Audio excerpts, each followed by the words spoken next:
kola omulimu gwo bulungi. Do your work so well that no man living or no man dead or no man yet to be born can do it any better.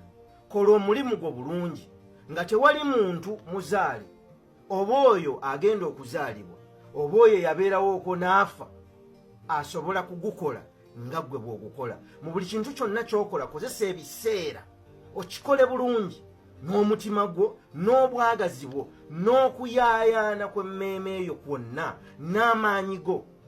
Oba ofuna oba tofuna, oba otutte oba totutte, kikole kubanga mu kiseera ekyo oteekeddwawo okukola ekyo. Kikole ku lw'obulungi bw'abalala, mudda naawe ensi erikuweera.